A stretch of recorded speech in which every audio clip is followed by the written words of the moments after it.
Buenas chicos, bueno, ahora vamos a continuar con el teórico que veníamos desglosando en la primera parte y abocándonos ahora a lo que es el diagnóstico precisamente en endodoncia, teniendo en cuenta todo lo que es la historia clínica específica de endodoncia y los cuadros consecuentes que vamos a ir analizando. La lesión de caries dental es una de las afectaciones más frecuentes del complejo dentino-pulpar. Debemos de tener claro cuál es su histofisiología para poder luego comprender, diagnosticar y posteriormente tratar los diferentes cuadros patológicos que se puedan presentar en la clínica. La pulpa dental es un tejido mesenquimático con células especializadas, como lo son los odontoblastos.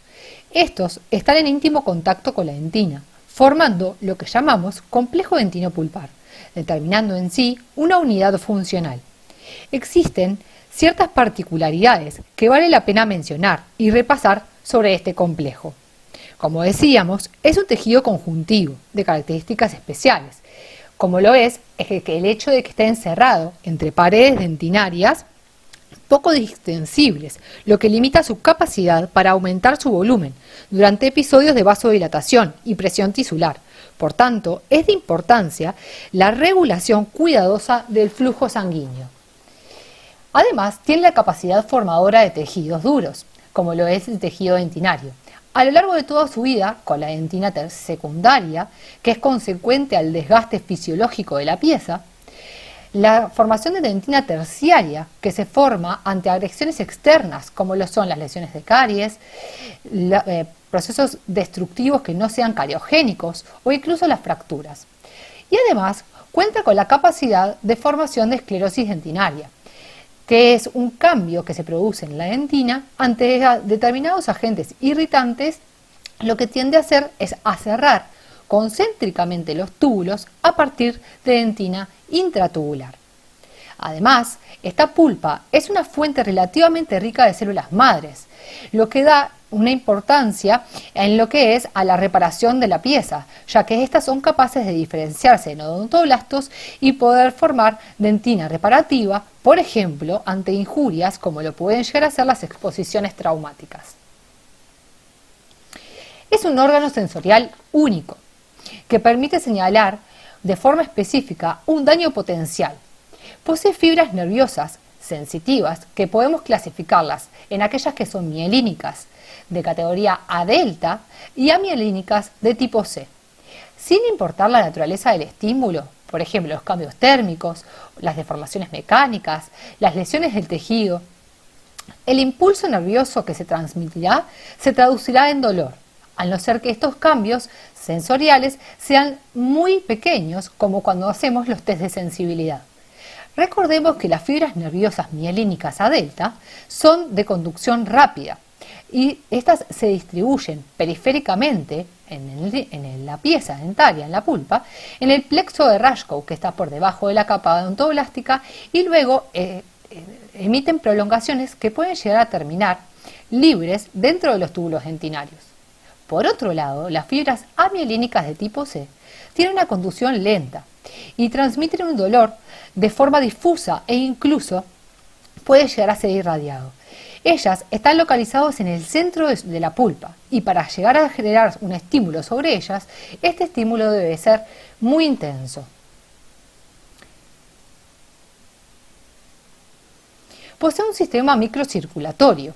Sus vasos sanguíneos entran por el foramen apical o follaminas y se ramifican en sentido coronario, teniendo anastomosis arteriovenosas, pero careciendo, a diferencia del resto de los tejidos de nuestro cuerpo, de un sistema colateral que ayude ante los procesos inflamatorios, como los edemas, a resolverlos. Es de destacar la relación que existe entre la pulpa y los tejidos perirradiculares. Esta relación se va a estar dando a través de las foraminas, los forámenes, los conductos laterales, los conductos cabos interradiculares, por ejemplo, y son asuntos de alto interés, ya que es una comunicación fisiológica entre los tejidos, pero también patológica, que debemos de considerar, ya que cuando un tejido se ve alterado puede repercutir sobre el otro. Una vez analizada la histofisiología del complejo dentino-pulpar, Debemos de tener claro que en la clínica nos enfrentaremos a signos y síntomas que nos podrán guiar al diagnóstico de este tejido pulpar, así como del tejido periradicular en estrecha relación. Siempre debemos de tener presente que un signo clínico es algo objetivo, es fiable, es extraído de un examen clínico específico, mientras que por el contrario, un síntoma es un fenómeno que el paciente relata de forma subjetiva. No es menos importante, pero debemos de tener bien en claro su diferencia y la relevancia que ambos dos van a tener a la hora de generar un diagnóstico. A continuación, describimos una serie de exámenes clínicos a los que nos debemos de valer para poder arribar al diagnóstico deseado y los cuales hemos referido en el teórico anterior, en la parte 1, durante el examen clínico de la historia clínica de endodoncia que hicimos en la zona motivo de consulta. Es entonces que iremos describiendo uno a uno cada uno de los test que podemos realizar y viendo y analizando los diferentes resultados que podemos obtener de cada uno de ellos.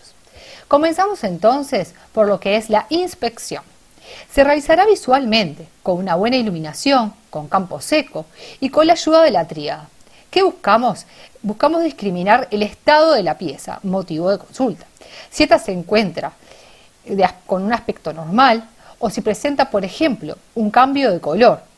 Y si este cambio de color está relacionado, por ejemplo, a alguna restauración o no, y la pieza se mantiene íntegra, o incluso podemos ver restauraciones que puedan estar sugiriendo un tratamiento endodóntico previo, como es el caso que se demuestra en la fotografía. También podemos y debemos describir la presencia de lesiones cariosas y de las restauraciones y su situación, si estas están en correctas condiciones o se encuentran filtradas. Y por otro lado, podemos obtener piezas que tengan fractura. Y cuando hablamos de fracturas relacionadas a traumatismos dentarios y no a fracturas relacionadas a lesiones cariosas. La movilidad la vamos a evaluar con una pinza de algodón, sujetando la pieza, como ustedes ya saben, y buscando su movilidad. Deberemos incluso medir qué grado de movilidad presenta. En las piezas posteriores, este tipo de test lo realizaremos con la pinza cerrada y en las fosas de los molares para poder tener claro qué movilidad presenta la misma. Es entonces que podemos pasar a lo que es el sondaje periodontal. Lo vamos a realizar con el periodontímetro, pero debemos de tener presente que este sondaje periodontal se hará minuciosamente a lo largo de todo el perímetro de la pieza dentaria. ¿Por qué? Porque es frecuente o que pueden encontrarse en endodoncia algunas alteraciones que son muy puntuales del tejido periodontal. Entonces, estos defectos se describen como defectos estrechos que pueden llegar incluso hasta la zona apical de la pieza. Por tanto, no debemos de guiarnos únicamente con los puntos referentes que utilizamos en el periodontograma y debemos de ser muy cuidadosos y cautelosos a la hora de realizar el sondaje periodontal. La palpación la realizaremos manualmente sobre las tablas de la pieza, teniendo como criterio que si el paciente relata una sintomatología asociada a este tipo de exámenes previamente en el interrogatorio, debemos de hacerlo con cuidado para no someter al paciente a dolores de forma innecesaria. Buscamos si existe dolor, si la palpación de la tabla o de la zona al palpar se encuentra edematizada, si presenta tumefacciones, si hay crepitaciones. La percusión se realizará con el mango del espejo o la sonda y evaluará tanto vertical como horizontalmente. No debemos de realizar este tipo de exámenes si el paciente describe un dolor muy intenso a la masticación, sustituyéndolo por una primera instancia por una presión digital de la pieza.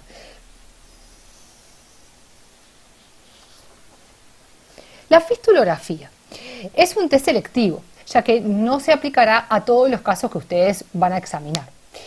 ¿Esto qué significa? Que únicamente haremos este tipo de exámenes cuando las piezas presenten una fístula, y fístula que se tiene que presentar de forma activa. Debemos de hacer una correcta inspección visual de todos los tejidos que rodean al diente y poder discriminar si existe o no la presencia de una fístula y si ésta está activa o no. Como pueden ver en las imágenes, existen diferentes tipos de fístulas, algunas más evidentes que otras, ya que algunas preservan el mismo color que la mucosa circundante y otras están más enrojecida la zona o incluso pueden presentarse esa coloración similar a la próxima evacuación del pus como se observa en la foto de abajo. También pueden ser fístulas que son planas o fístulas elevadas o incluso pediculadas. ¿Cómo se realiza esta fistulografía una vez identificada la fístula? Ahí, como pueden ver, identificamos la presencia de una fístula que está elevada y que puede llegar a tener más de una zona en la que podamos llegar a entrar o a realizar la fistulografía. Debemos de buscar cuál es la vía de entrada, o mejor dicho, la vía de salida del pus, para después proceder a colocar un cono de gutapercha que debemos de descontaminar previamente e ir introduciendo en la zona. Previo a la colocación de podemos colocar en el área un anestésico tópico para que le sea más satisfactorio al paciente y no genere tantas molestias. Se va a ir introduciendo lentamente el cono sin generar deformaciones y ir agarrándolo lentamente hasta el momento en el que el cono hace tope, y en esa situación estamos listos para poder tomar una radiografía que será de sustancial importancia porque nos va a determinar de dónde proviene esa colección purulenta que está drenando a través de la fístula. Continuando con el examen clínico intraoral, procederemos a la serie de test que nos quedan por explorar, por detallar. La exploración es el próximo test al que podemos acudir y vale la redundancia, no vale decirlo que no tenemos por qué hacer todo esta serie de test de manera continua, o sea, vamos a ir viendo la necesidad de acuerdo a lo que el paciente nos relató en el interrogatorio, cuáles son los test que nos servirían para poder acudir y llegar al correcto diagnóstico. La exploración es un test que nos va a orientar sobre la situación pulpar, es decir, si estamos en presencia de vitalidad o no. Habitualmente se lo realiza con cucharita de dentina de tallo largo, sin anestesia, y con cuidado vamos suavemente eliminando esa dentina superficial desorganizada de la lesión cariosa. Bajo esa lesión cariosa o bajo esa situación coronaria que tengamos, que puede ser muy variada, podemos encontrarnos con diferentes situaciones clínicas. Situaciones clínicas que tenemos que inspeccionar y tenemos que saber y poder detectar la presencia de comunicación bucocameral, tenemos que detectar si existe o no comunicación bucocameral, si hay presencia de sangrado o si el paciente nos relata dolor. Y es así que podemos presentar o tener diferentes situaciones clínicas. Por ejemplo, acá les mostramos algunas situaciones donde no hay comunicación bucocameral, donde en algunas se presentó dolor, y otras en las que, por ejemplo, como las que les mostraremos ahora, en las que no hubo ni sangrado, ni tampoco hubo dolor. Vemos que es una cavidad completamente vacía, sin contenido orgánico, y otras situaciones en las que, sin embargo, a medida que vamos inspeccionando, podemos tener distintas situaciones de sangrado, en algunas un poco más notorias, en otras un poco menos. ¿Por qué es importante entender y entender lo que nos recabamos de la exploración? Porque cuando hay sangrado es un factor determinante de la vitalidad. Nos da información sobre la presencia de irrigación dentro del sistema pulpar, y por lo tanto cuando hay sangrado sabemos que hay vitalidad, y esto es un elemento sumamente importante a la hora de poder disuadir si estamos frente a un caso de necrosis pulpar o de vitalidad. Dentro de los otros test que podemos analizar o contar, tenemos las pruebas térmicas y las pruebas eléctricas. Y hay algo importante que queremos recalcar, y es que este tipo de pruebas o de test son test de sensibilidad pulpar.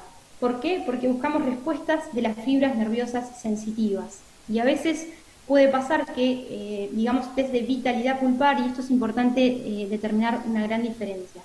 Repetimos, las pruebas o test de sensibilidad pulpar que contamos son las pruebas térmicas y eléctricas. ¿Por qué? Porque nosotros obtenemos las respuestas del paciente, o sea, obtenemos a partir de una excitación eléctrica o o del frío o del calor, una respuesta del paciente, ¿sí?, que está dada por las fibras nerviosas. Los únicos test de vitalidad que nos informan sobre la irrigación de la pieza son estos dos test, que son los láser, el láser Doppler o la oximetría de pulso, a partir del cual obtenemos información objetiva. ¿Por qué? Porque son los únicos que nos dan información sobre la integridad de la vascularización pulpar. Y como vimos, cuando la vascularización pulpar, la presencia de vasos sanguíneos, la presencia de sangrado es el único elemento determinante y que nos dice que este cuadro, o el cuadro que estamos estudiando, esté en presencia de vitalidad o no. Dentro de lo que son el láser Doppler, por ejemplo, de estos tipos de pruebas de vitalidad, el láser Doppler es un tipo de dispositivo que nos da información sobre el movimiento de eritrocitos dentro de lo que es los capilares. Y la oximetría de pulso lo que nos da es la concentración de oxígeno y la frecuencia de pulso. ¿Qué pasa con este tipo de test? Este tipo de dispositivos no están disponibles para su uso en odontología. No son de test que se utilizan rutinariamente dentro de nuestro arsenal de test que contamos. La tecnología no nos ha puesto a la disposición de uso odontológico. Este tipo de test se usan mucho en medicina y tienen un gran valor, pero no así en odontología. Por lo tanto, las pruebas de las cuales nosotros nos vamos a valer para orientarnos en este tipo, en el diagnóstico, son las pruebas de sensibilidad pulpar térmicas y eléctricas. Y cómo lo que nosotros debemos saber son todo este tipo de elementos, porque son los elementos que a nosotros nos van a poder interpretar lo que nosotros obtenemos como información. Un elemento que tenemos que recordar es que siempre todo vaso sanguíneo se acompaña de una fibra nerviosa, o toda fibra nerviosa es acompañada de un vaso sanguíneo. Por lo tanto, si nosotros en nuestros test deducimos que hay cierta integridad de las fibras nerviosas, estaríamos deduciendo cierta integridad también de la circulación de esa pieza.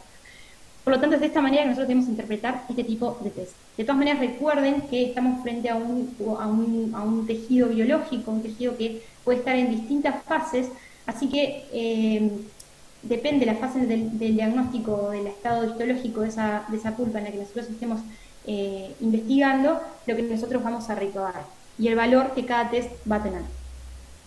Dentro de lo que son los test térmicos, que los utilizamos muchísimo en la clínica, tenemos los test térmicos de frío y de calor. Dentro de los de calor, el calor, la prueba térmica, las pruebas del calor estimulan las terminaciones de las fibras nerviosas C, que son las de conducción lenta, que la doctora les comentaba al respecto. Recuerden dónde están ubicadas, que están ubicadas en la profundidad, y se las puede realizar este test con barritas de gutapercha calentadas en el mechero, aproximadamente alcanzando una temperatura de unos 70-76 grados, y se aplica sobre el diente previamente aislado y envaselinado. También se pueden emplear, por ejemplo, gomas de pulido que por calor generan calor a gran velocidad por fricción. Los resultados de las pruebas térmicas al calor son resultados menos fiables que los del frío y no se utilizan de rutina.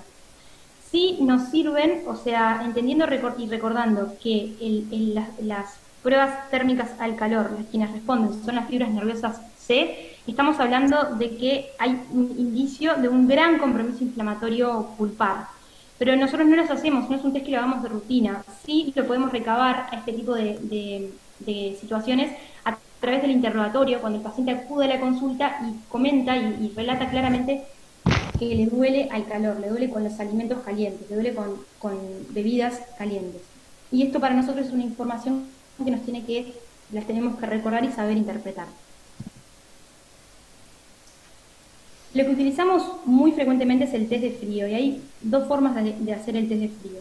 Por un lado tenemos el spray de frío, que viene en esta presentación de gases congelantes de dicloro de fluorometano, que se aplican en una torunda estéril, y esa torunda estéril se lleva al diente motivo con el diente aislado, correctamente aislado con aislación relativa, y se aplica en la cara vestibular, puede ser también en palatino, en el tercio medio de la pieza dental, cuidando que el spray o el líquido de spray no se conduzca hacia los tejidos gingivales. Estos gases, este frío tiene más o menos una temperatura de menos 40, menos 50 grados. Y como vimos y como dijimos previamente, en este caso el test de frío, quienes están respondiendo son las fibras A delta, que como bien dijo la doctora, son de reconducción rápida. Ahora, como nosotros en la clínica lo que utilizamos muy frecuentemente es el test de frío realizado a través de la jeringa triple, es el que comúnmente utilizamos. El test spray también lo utilizamos para casos específicos, pero en este caso, muy a la diaria, utilizamos la jeringa triple. La jeringa triple se aplica en el diente motivo de consulta. ¿Y cómo nosotros interpretamos estos test?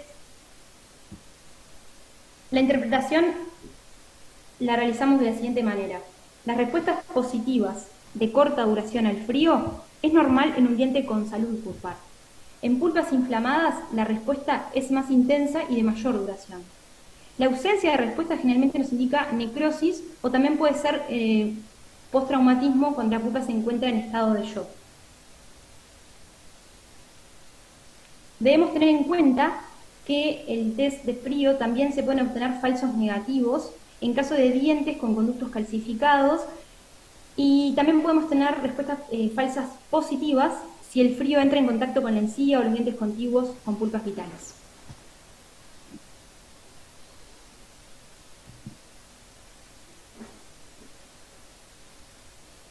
Por otra parte, tenemos las pruebas eléctricas, que son pruebas de sensibilidad, como dijimos previamente, que se realizan con aparatos especiales llamados pulpómetros. Los pulpómetros están diseñados para estimular una respuesta por excitación eléctrica de los elementos nerviosos presentes en la pulpa. Solo sugieren, o sea, ¿cómo interpretamos esto? Solo sugieren si la pulpa está viva o no, si tiene vitalidad o no. No nos dan información, repetimos, no nos dan información acerca de la irrigación del diente, que es el factor determinante real de la vitalidad. Hay pulpómetros que funcionan a pila y otros conectados a una red. Como localizador, al igual que el localizador apical, tiene un ANSA labial, esto les puede hacer recordar a ese tipo de dispositivos. Y después tenemos un electrodo por el cual se conduce la corriente eléctrica. ¿Cómo es el protocolo de utilización? Se realiza siempre con aislación relativa, previa profilaxis de la pieza dental, para evitar que la saliva además conduzca la corriente a los tejidos gingivales, dando una reacción de origen no pulpar. Debemos aplicar el electrodo en el tercio medio y cervical del diente con dentrífico para mejorar la transmisión de la corriente. Antes de aplicarlo es importante que el diente motivo, antes de aplicarlo en sí, lo que tenemos que hacer es mostrarle al paciente y familiarizarlo con la sensación que puede sentir de cosquilleo o de hormigueo. Y cuando el paciente relate la sensación, avise que siente esa sensación de hormigueo, de cosquilleo, se le retira el contacto del electrodo con el diente y se registra la medida marcada en el pulpómetro, en la pantallita del pulpómetro.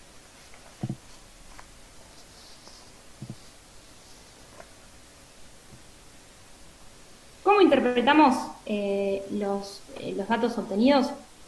Si para obtener la respuesta del diente motivo se necesita la misma corriente para excitar los dientes de control, se considera que el diente examinado tiene una pulpa normal. Sin embargo, si se necesita menos corriente, es una pulpa inflamada. Tengan en cuenta que la ausencia de respuesta es signo de necrosis, así como también lecturas elevadas, o las lecturas que las lecturas elevadas indican necrosis y las lecturas bajas nos indican también vitalidad. Para establecer un límite entre ambas, se utilizan, es importante establecer, tener en cuenta siempre los dientes control, dientes homólogos, y de esta manera poder tener el número comparativo. Al igual que el test previamente descrito, podemos podemos tener falsos negativos o falsos positivos. Estos son siempre elementos que debemos considerar. Los falsos positivos, en este caso del test eléctrico, pueden ser cuando hay una necrosis por licuefacción, por difusión de la corriente a través del periodonto, en casos de dientes multirradiculares, y también podemos tener falsos negativos en pacientes muy medicados con analgésicos o sedados, por un mal contacto de los electrodos, o piezas recientemente traumatizadas, por lo que mencionábamos previamente, que pueden estar en estado de shock, y donde pueden comenzar a responder recién entre 30 y 60 días, de acuerdo a algunos autores, para encontrar manifestaciones más confiables. El uso del test eléctrico está contraindicado en algunas situaciones. Ápices inmaduros, en piezas con dientes con ápices inmaduros, porque las fibras A delta tienen un desarrollo aún incompleto. Es cuestionado el uso de este tipo de aparatos en pacientes con marcapasos. También debemos tener en cuenta que pacientes con reconstrucciones metálicas pueden conducir en la corriente y así, por el mismo motivo, pacientes con ortodoncia con brackets metálicos. La bibliografía muestra en un estudio sistemático y un metaanálisis citado en la sección inferior que se observa en el test eléctrico hacer una alta precisión para evaluar dientes vitales, pero baja precisión en dientes no vitales. El test de fresado se utiliza en los casos en los que tenemos dudas o en los casos en los que todavía no ha sido concluyente los test que hemos aplicado en la pieza motivo. Se puede utilizar con fresas de diamante, haciendo pequeñas cavidades hasta encontrar la respuesta del paciente. Si hay dolor a nivel del límite amelio-dentinario o de la dentina, nos indicaría vitalidad. La respuesta negativa podría estar indicando necrosis pulpar. La transiluminación es otro de los test. Respecto a la transiluminación, se utiliza mucho en casos en que sospechamos presencia de fisuras, ya que a través de la fisura no se dirige el haz de luz. Otro test puede ser la prueba de anestesia. Respecto a ella, es típico de utilizarse o de ser de gran utilidad en pacientes donde no se puede identificar claramente si el dolor proviene del maxilar superior o inferior, o en casos en los que presenta dolor espontáneo, difuso, en pacientes con multicaries. Entonces, cuando nosotros se realiza una anestesia selectiva, infiltrativa, por ejemplo, superior, y de esa manera podemos ver si el dolor desaparece o no y determinar si al final la causante es de ese sector o no. La prueba de mordida es de gran utilidad o uno de los elementos a tener en cuenta para diagnosticar cuando sospechamos fisuras. Se puede hacer con diferentes dispositivos, como por ejemplo haciendo morder al paciente el eyector, o también puede ser con un rollito de algodón. Más adelante, al final del teórico, vamos a tener la forma de detectar o qué test, cómo lo abarcamos, cómo abordamos cuando queremos hacer el diagnóstico de fisuras. Así que vamos a hablar un poquito más adelante al respecto. Siempre tenemos que tener en cuenta que vamos a llegar a un diagnóstico a través de la integración de todos estos conjunción de test de las respuestas de todos los que nosotros obtenemos a través de todos los test. ¿Es necesario hacer todos estos test? No. Nosotros, cuando el paciente acude, tenemos un diagnóstico, de acuerdo a lo que nos está contando, hacemos los test que nos hacen a nosotros llegar al diagnóstico.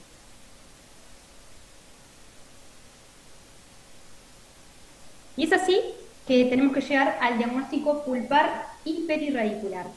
En una primera instancia me voy a dedicar a la parte de diagnóstico pulpar y la doctora Mariño continuará con el diagnóstico perirradicular.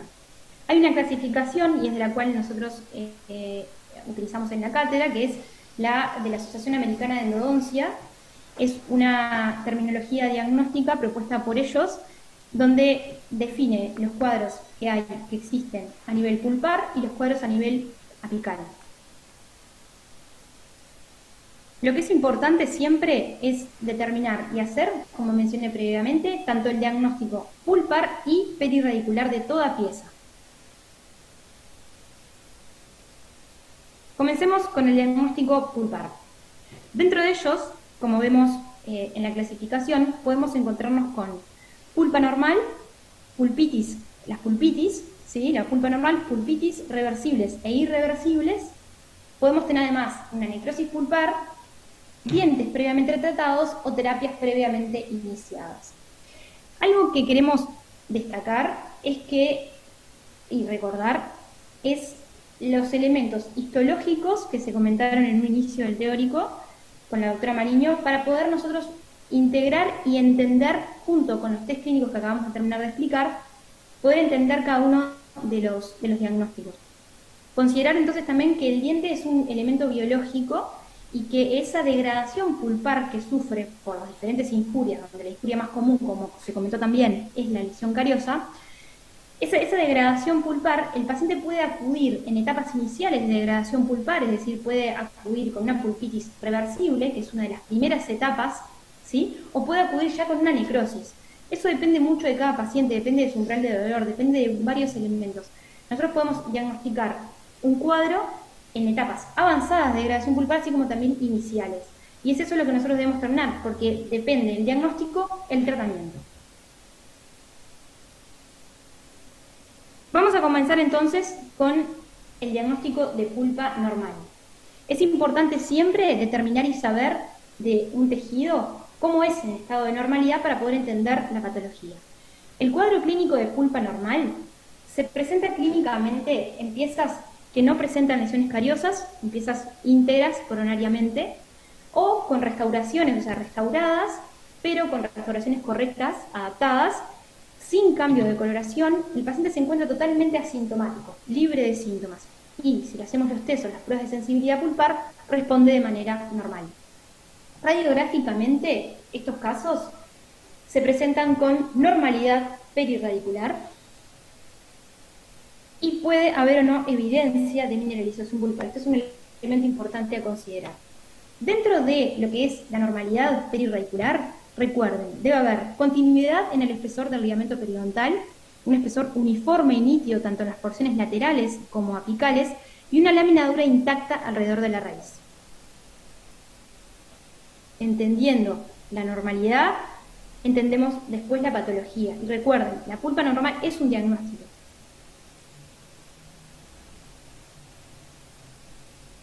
Pulpitis reversible. La pulpitis reversible es el siguiente cuadro a exponer. Y es así que tenemos, les presentamos este caso clínico, por ejemplo, que es un molar inferior con una lesión cariosa, en donde se puede presentar así, con esa situación, o sea, se puede presentar como con una pieza, con una lesión cariosa, o una pieza restaurada con una restauración profunda. El dolor en estos casos es un dolor que siempre es provocado. No hay en una pulpitis reversible dolor espontáneo. Y este es un elemento clave. El dolor siempre en las pulpitis reversibles es provocado con la característica de que es de corta duración y que cesa al retirar el estímulo. El dolor es al frío, el paciente además te puede decir que presenta dolor a lo dulce en el interrogatorio y típicamente se presentan sin comunicación bucocameral. Además, no presenta dolor a la percusión, es un estadio inicial. ¿Cómo se lo puede definir en las pulpitis reversibles? Se las puede definir como un estadio inicial en el que la pulpa aún es posible de reparar. Radiográficamente, obtenemos o observamos las características de normalidad perirradicular nombradas previamente. ¿Y cuál es el tratamiento? Si dijimos que las pulpitis reversibles aún están con capacidad de curar, de cicatrizar por sí solas, el tratamiento siempre es conservador. Acá les presentamos, por ejemplo, este caso en el que hicimos una eliminación de caries. Cuando ya estábamos en una profundidad mayor, aislamos, colocamos un material a base de silicato de calcio y finalmente, en la misma sesión, hicimos la reconstrucción definitiva. De esta manera aislamos los túbulos dentinarios, sellamos todo de manera definitiva y luego es importante siempre determinar un plan o establecer un plan de controles a largo plazo, a corto y a largo plazo.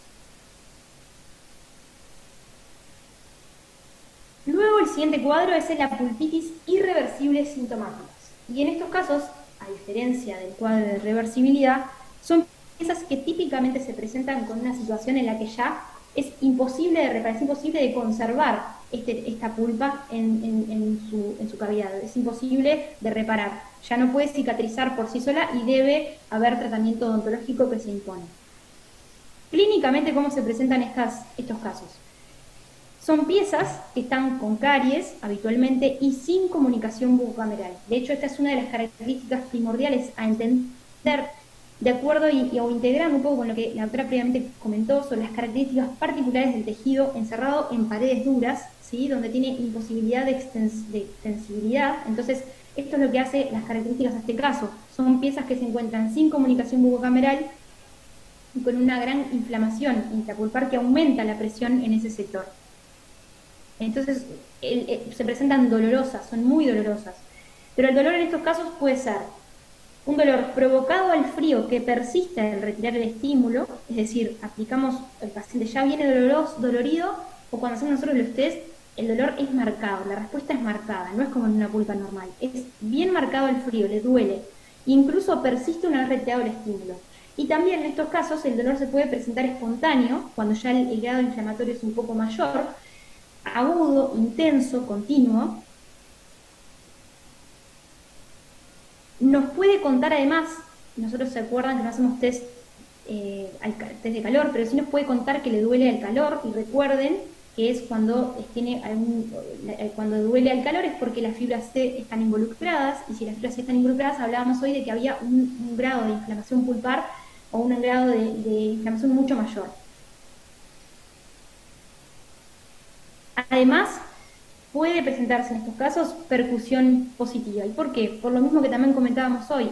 Recuerden que hay una unión, hay una continuidad del tejido pulpar con los tejidos perirradiculares. Hay una interrelación. Por eso siempre el diagnóstico es pulpar y perirradicular. Cuando ya la inflamación es tal, puede afectar inicialmente los tejidos periodontales y por lo tanto generarnos un cuadro que luego lo van a entender y lo va a explicar la doctora Mariño, que indica grados de inflamación inicial del periodonto.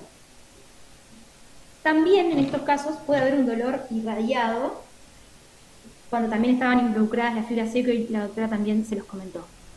¿Vieron cómo es importante, y por algo nosotros lo vimos inicialmente en el teórico, esto de hablar un poco y de entender y recordar la histología, la histofisiología del órgano dentino pulpar para poder comprender frente a cómo imaginarnos qué es lo que está sucediendo histológicamente en estos tejidos y que nuestros test clínicos nos sirvan para interpretar lo que en realidad es histológicamente.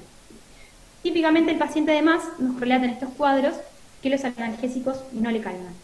Radiográficamente nos encontramos con normalidad perirradicular. Acá tenemos la radiografía de un caso donde radiográficamente, como observan, tenemos una gran cavidad cariosa, una radiolucidez. Y el tratamiento en estos casos siempre es una biopulpectomía. Y acá les mostramos este caso, como observan, con un sangrado profuso, apenas logramos la comunicación con la cavidad pulpar. Esto denota el grado de inflamación que presentaba internamente esta pulpa.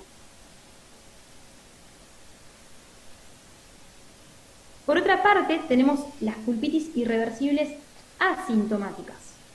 Acabamos de terminar con las sintomáticas. Estas son pulpitis irreversibles, pero asintomáticas. Y entendamos por qué son asintomáticas. La clínica. La pieza se presenta con caries, que a la exploración acá hay comunicación bucocameral y además hay sangrado. ¿Qué decíamos hoy? Que el sangrado es el elemento clave para determinar la vitalidad. Y hay comunicación, por lo tanto esa pulpa o ese tejido que se encuentra en el interior del sistema de conductos no se encuentra presionado, no hay un aumento de presión interpulpar, tenemos esa comunicación, pero aún el tejido se encuentra con vitalidad. El dolor, respecto al dolor, el paciente no presenta dolor o es leve a la masticación, y ahora les vamos a contar algunas de las otras características clínicas que podemos tener. Puede presentar entonces leves molestias, y a veces puede ser entonces la masticación, y radiográficamente hay una normalidad de los tejidos perirradiculares. Puede haber una imagen levemente, una pequeña imagen radiolúcida, o la situación de una osteitis condensante, que más adelante, este es otro cuadro perirradicular que lo van a ver más adelante.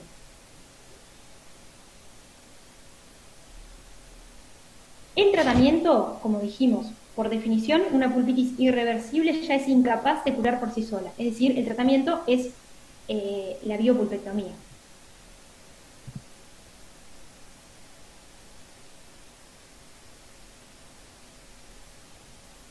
Hay algunas situaciones de pulpitis irreversibles que se presentan típicamente en pacientes jóvenes. Y es en estos casos en los que consulta, de hecho, el motivo de consulta del paciente muchas veces es la presencia misma de este pólipo. Son pulpitis irreversibles asintomáticas, en lo que la clasificación antes se llamaba las hiperplásicas. Se presentan con un pólipo pero que no es periodontal, es un pólipo gingival, ¿sí? Es una proliferación del tejido granulomatoso. Disculpe, doctora, es un pólipo pulpar, no gingival. Pulpar. Gracias. No me había dado cuenta que me había expresado mal. Gracias. Entonces, es una proliferación de tejido granulomatoso altamente vascularizado y por eso sangra muchísimo, sangra un montón. De hecho, el diagnóstico diferencial que ustedes tienen que hacer, y gracias por la corrección, justamente es diferenciar el pólipo gingival, o sea, diferenciar este cuadro con el pólipo gingival y el pólipo periodontal. En estos casos se presentan con las mismas características que ya mencionamos previamente, o sea, hay una comunicación directa de la caries con la cámara.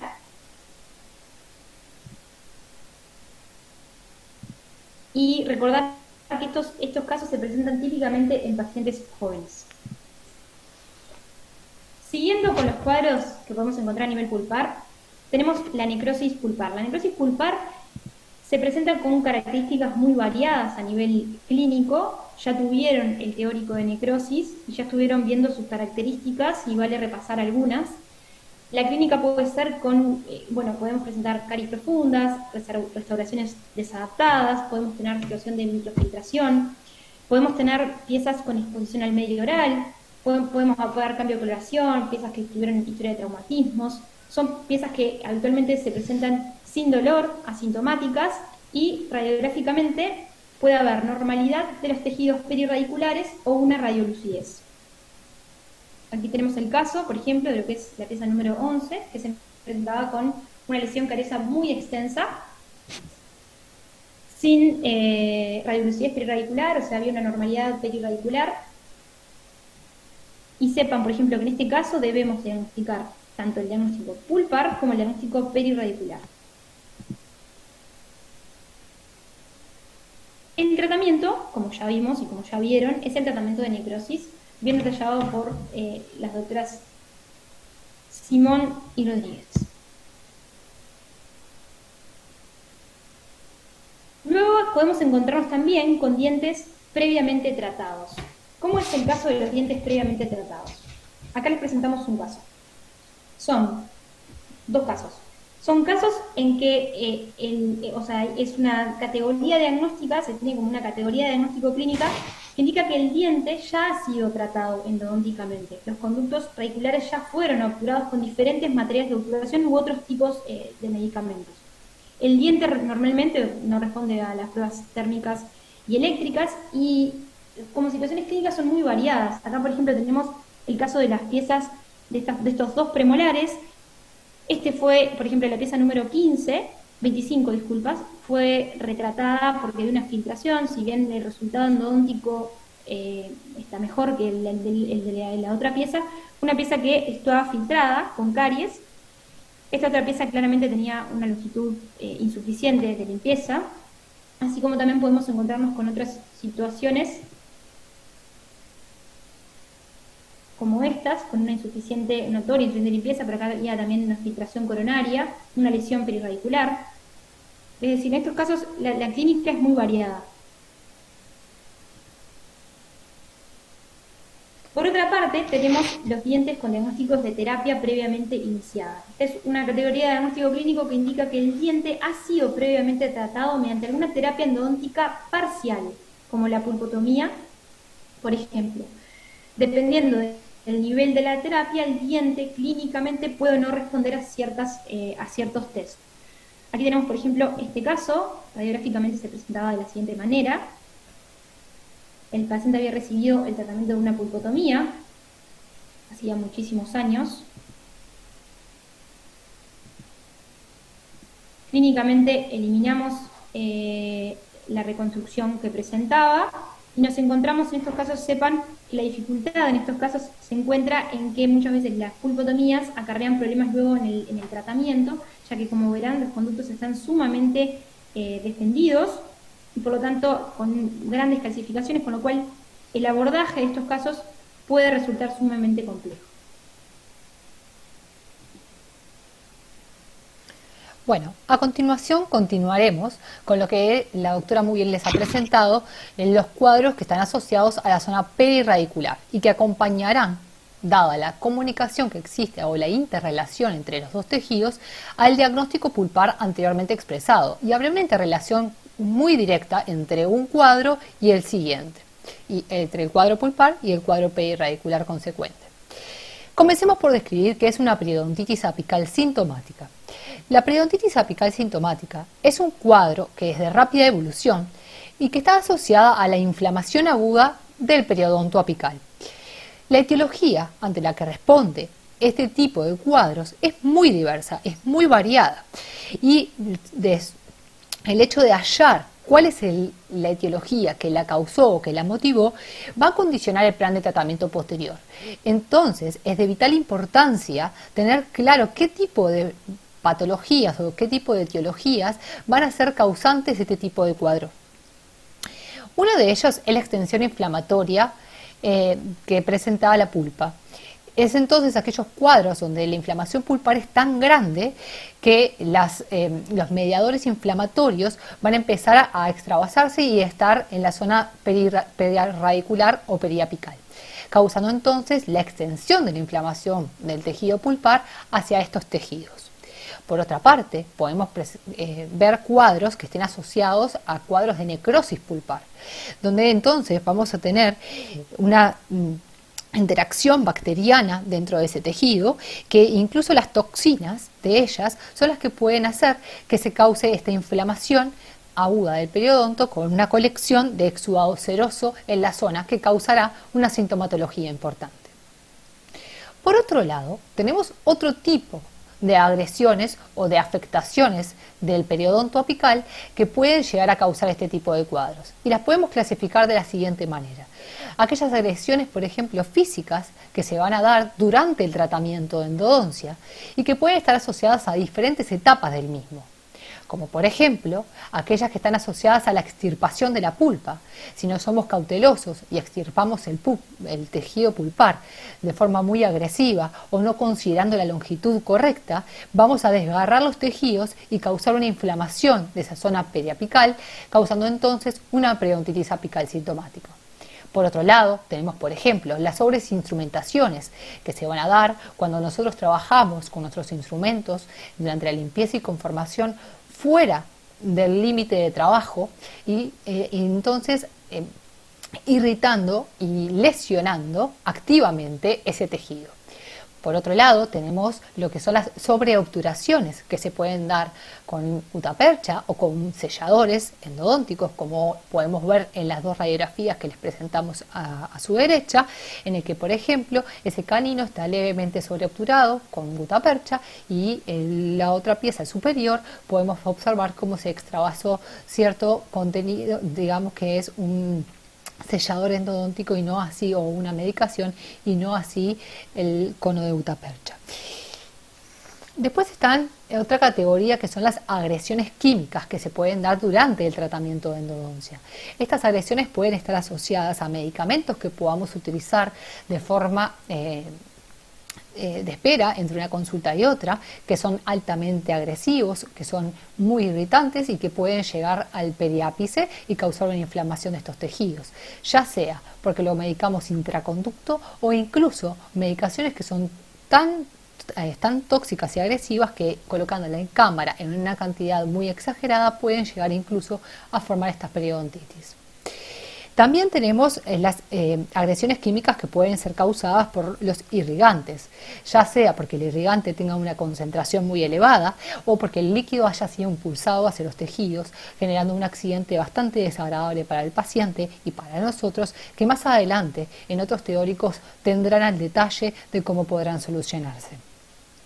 Después tenemos aquellas agresiones que podemos calificar como mecánicas, que están asociadas a una fuerza y pueden ser, por ejemplo, a un movimiento ortodóntico muy agresivo que cause un estado inflamatorio periapical y que requiera una intervención rápida del ortodoncista para liberar esa fuerza y que la pieza tenga la posibilidad de volver o regresar a su estado de normalidad. También se puede dar el caso de trauma oclusal, en el que se cementó una incrustación o una restauración oclusal y no fue ajustada como corresponde la oclusión de la pieza, y esto también lleva a un proceso inflamatorio. Y también no debemos olvidar las lesiones o las periodontitis que son de causa traumática por traumatismos dentarios. Abocándonos a lo que son las periodontitis apicales sintomáticas, debemos de tener claro, como les dije anteriormente, que la etiología condicionará el tratamiento a seguir.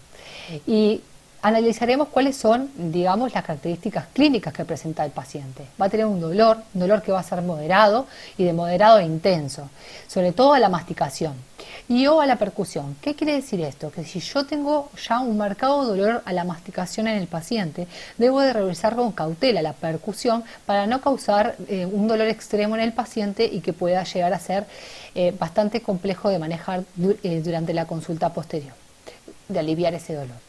El dolor puede ser espontáneo o bien puede ser provocado, pero lo que es claro es que es un dolor localizado, a diferencia del dolor sordo, ese que describe la doctora Oyarzábal anteriormente, los cuadros pulpares, en donde las fibras se estimulan y dan un dolor sordo de la fibra C que puede llegar a ser irradiado y muy poco localizado. En estos cuadros el paciente tiene bien clara cuál es la pieza motivo de consulta y la que lo aqueja en este momento. Puede presentar movilidad o no, y radiográficamente las condiciones van a ser muy diversas, dado todo lo que hemos expuesto hasta el momento, desde una normalidad del tejido perirradicular, en casos en los que, por ejemplo, como vemos ahí en los casos en el que se pueden presentar ante una necrosis, por ejemplo, y aún no hay una afectación a nivel del periápice, que denote una evidencia radiográfica y da la normalidad periapical, lo que no quiere decir que no tenga un cuadro de periodontitis apical. Luego, los cuadros más comunes, en el que podemos observar un ensanchamiento del ligamento o incluso una zona radiolúcida que puede tener una variado tamaño de acuerdo a la situación clínica específica. El tratamiento va a estar en primera instancia abocado al alivio de la oclusión, para hacer que esa pieza esté liberada y pueda generar cierto reposo para su recuperación. Y además el tratamiento pulpar que corresponda, de acuerdo al diagnóstico pulpar al que esté asociado. Las periodontitis apicales asintomáticas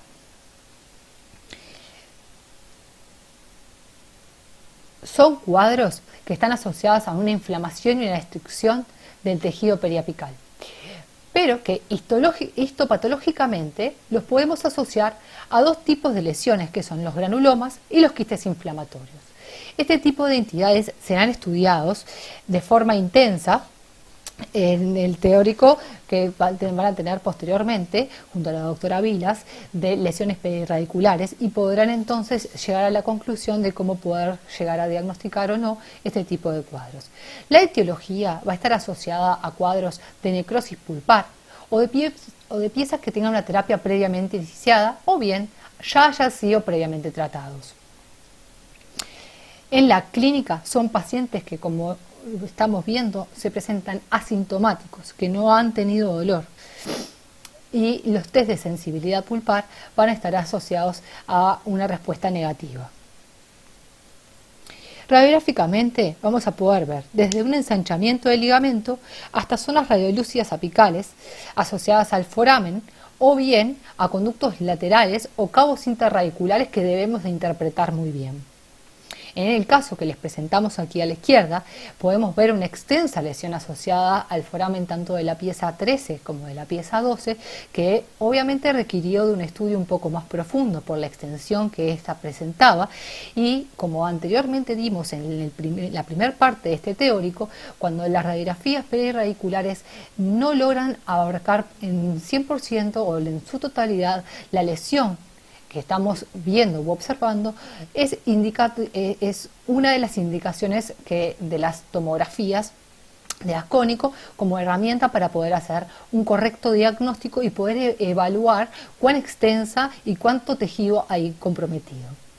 El tratamiento será el tratamiento pulpar correspondiente, el tratamiento de necrosis, o bien en aquellas piezas que hayan sido previamente tratadas, las revisiones endodónticas de las mismas.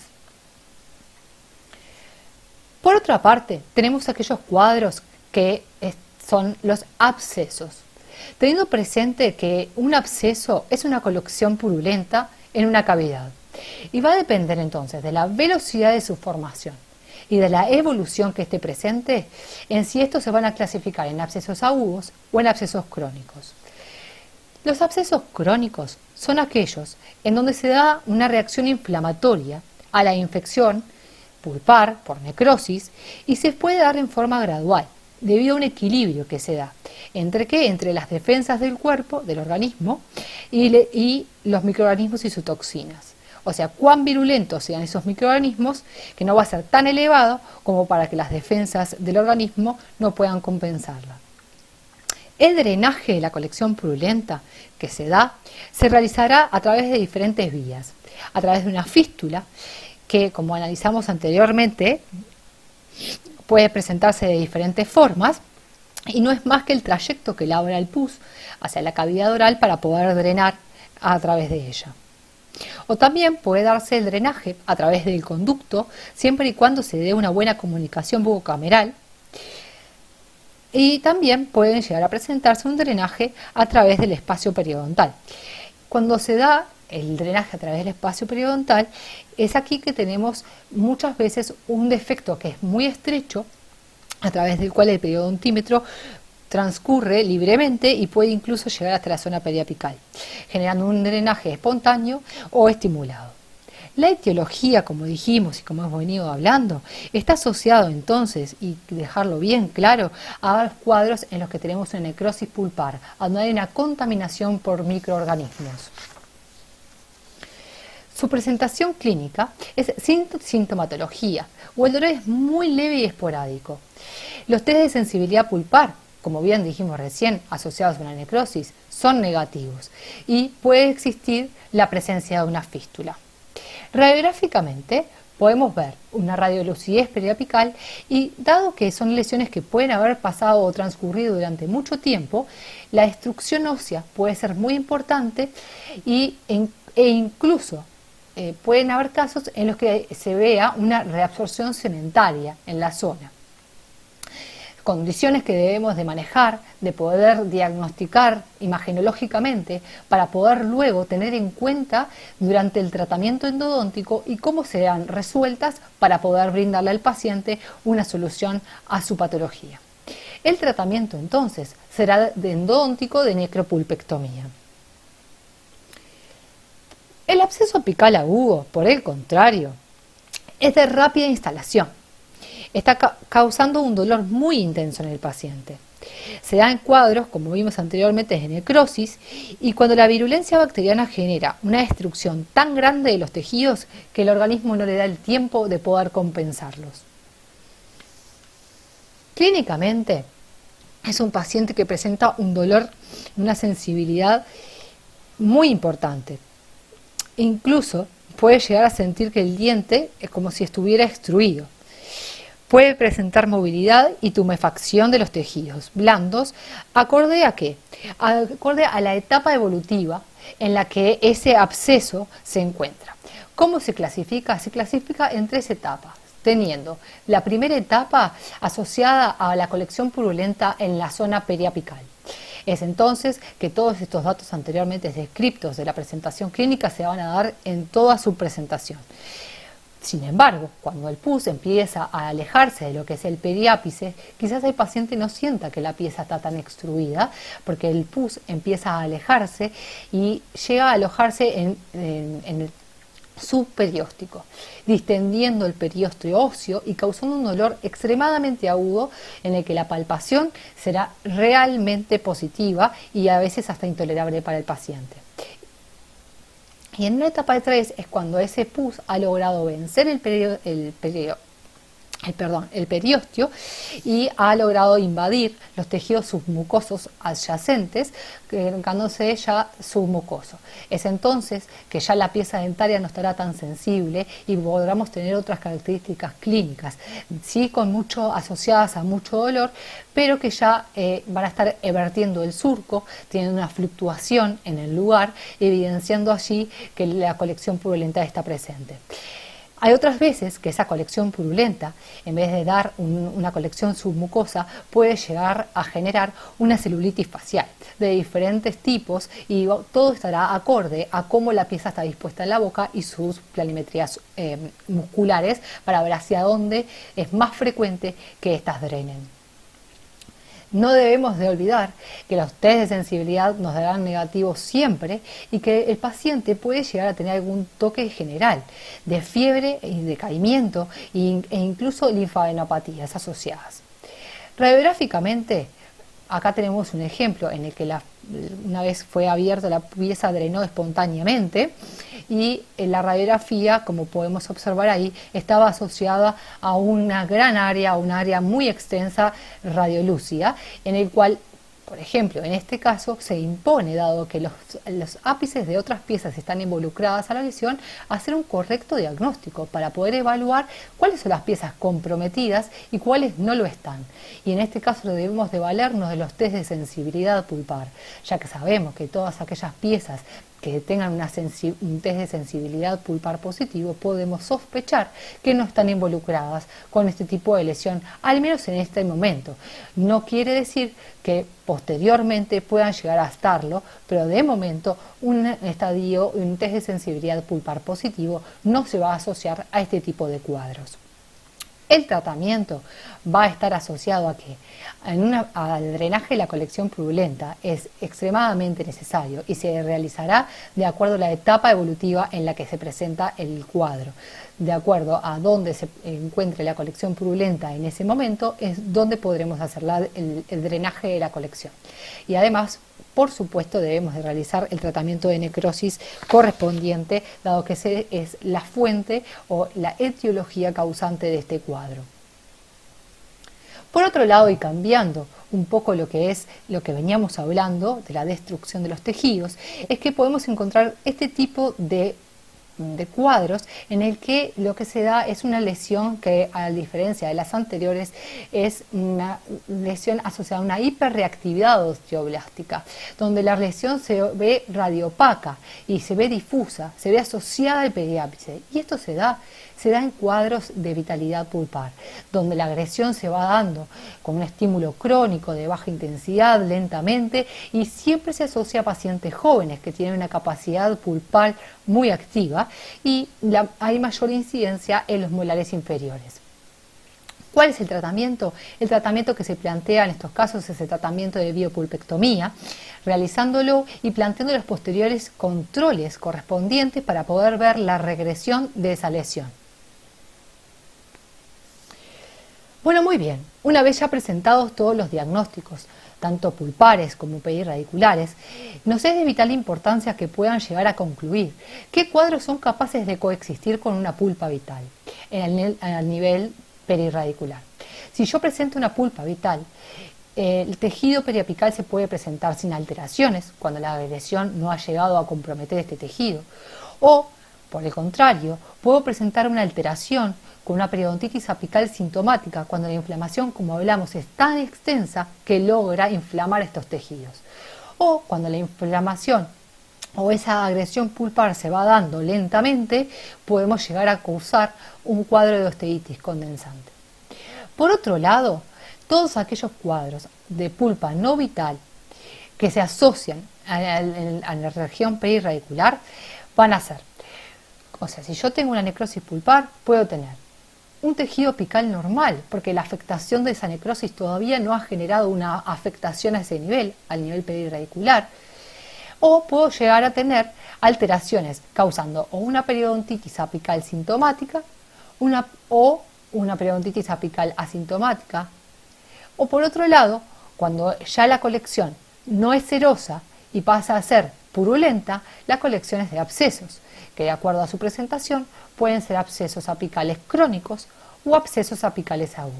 Es muy importante que logren entender cómo se da, en base a la histofisiología del complejo dentino pulpar, todos los cuadros pulpares y cómo ese cuadro pulpar va a repercutir en los tejidos perirradiculares, pudiendo causar, según su estado, diferentes cuadros perirradiculares como les hemos detallado hasta el momento junto con la doctora.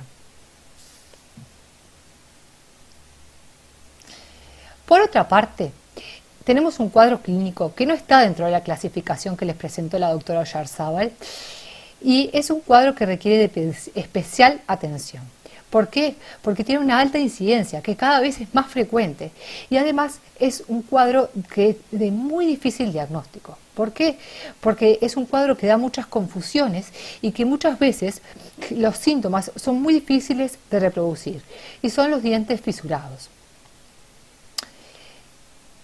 Podemos ver ahí cómo se les ha marcado las fisuras que realmente debemos de tener claro que la inspección como primer recurso que dimos hoy es de vital importancia en este tipo de casos. Son casos tan difíciles de diagnosticar que es muy importante que cada uno de los detalles que vayamos reuniendo del examen clínico van a llevar finalmente al diagnóstico del diente fisurado. No vamos a poder valernos de un solo test para poder hacer el diagnóstico. Necesitamos de la conjunción de varios y de hacerlos de una forma muy criteriosa. Bueno, el diente fisurado son piezas que pueden presentarse íntegras o piezas que pueden estar restauradas, por ejemplo con amalgamas de mucho tiempo, o piezas que tienen lesiones cariosas. El paciente describe dolor a los cambios térmicos en los casos de que presente una pulpa vital. Pero pueden presentarse casos en que la pulpa no se encuentre vital y los dolores el paciente no va a describir dolor a los cambios térmicos. Puede presentar una percusión positiva o incluso puede presentar una percusión negativa, pero normalmente los pacientes se aquejan de un dolor a la masticación. Muchas veces es muy difícil de reproducir ese dolor a la masticación y como la doctora anteriormente les había expuesto, los test de mordida muchas veces son de gran ayuda para este tipo de diagnóstico. Puede existir o no la presencia de una fístula y acá estará acorde a la situación pulpar que se encuentre, si presenta una necrosis pulpar o no.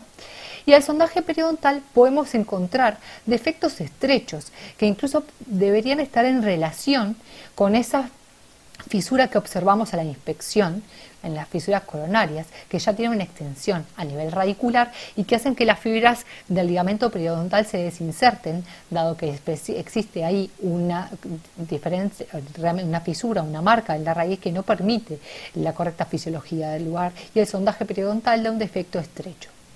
Radiográficamente, como analizamos en el teórico anterior, realmente las fisuras son de diagnóstico radiográfico extremadamente raro.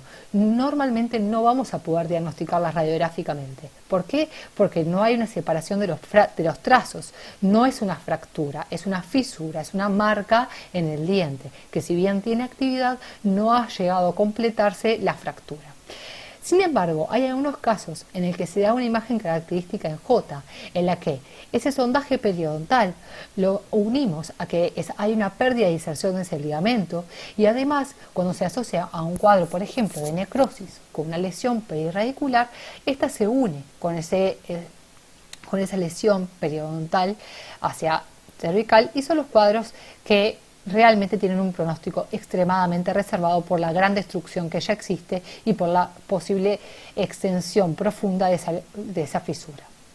Como veníamos hablando, debemos de valernos de la conjunción de múltiples test, todos ellos en relación a las características clínicas que acabo de determinar y que las condiciones pulpares pueden ser diferentes. Pero hay algunos test específicos que no debemos de olvidar y que debemos de tener a mano. Uno de ellos son la magnificación, la utilización de lupas clínicas o incluso de microscopios, ayudarnos de una muy buena iluminación lo más directa posible para poder observar en profundidad el tejido y poder analizarlo. Y además podemos valernos de colorantes, como por ejemplo el azul de metileno, como podemos observar aquí abajo, en el que se coloca y este penetra a través del trazo de fisura y puede evidenciarnos. Si bien en este caso, como pueden ver, es una fisura bastante importante y que ha hecho una separación muy notoria de la pieza, muchas veces en la clínica nos es muy difícil de poder observarlas y realmente debemos de ser muy criteriosos y observadores para poder llevar a cabo su diagnóstico. Analicemos acá este caso. Este paciente concurre a la consulta con dolor de la masticación, relata haber tenido una restauración de amalgama ya hace mucho tiempo que sustituyeron y que no había podido terminar de realizarse la restauración definitiva. Ese dolor a la masticación estaba asociado a dolores a los cambios térmicos, por tanto se decide retirar la restauración provisoria existente y una vez aislada la pieza, seca y con una buena magnificación se pueden observar muy bien ahí, a pesar de que en algunos lugares se observa muy fácilmente por la tinción que existe de la amalgama anterior. Se puede observar los trazos de fisura que transcurren a través de la pieza dentaria. Vean cómo viene acá desde distal y cómo a nivel mesial, que no está esa pigmentación, es bastante más difícil de leer. Se procede a realizar entonces el tratamiento a la pieza porque tiene una inflamación pulpar, entonces se prosigue con una elevación del margen gingival y la posterior apertura cameral. Una vez realizada esta apertura cameral, debemos de tener un minucioso cuidado y observar si esa fisura se extiende y pasa a través del piso cameral, porque esto va a condicionar muchísimo el pronóstico. Todo dependerá de dónde se localicen, de cuán extensas sean, de cuánta sintomatología y cuánta pérdida ósea esté asociada del pronóstico que tendrá la pieza. Bueno, y acá les dejamos las radiografías que demuestran el tratamiento endodóntico planteado del paciente. ¿Qué debemos de tener en cuenta en estos casos? Que es fundamental hacer un refuerzo de las paredes, que no dejemos paredes que queden socavadas durante los tratamientos porque pueden hacer que las líneas de fisura se propaguen y terminen en una fractura. Podemos valernos de cementados de bandas, porque cuando planificamos tratamientos endodónticos de más de una sesión, corremos mucho riesgo de que la pieza sufra una fractura coronaria o incluso radicular. Y las rehabilitaciones deben de ser en suncho, pensando que la pieza debe actuar como una unidad funcional, que evite que esa pieza continúe su fisura hasta que logre generarse la fractura. Cuanto antes sea este diagnóstico, mejor será el pronóstico de la pieza.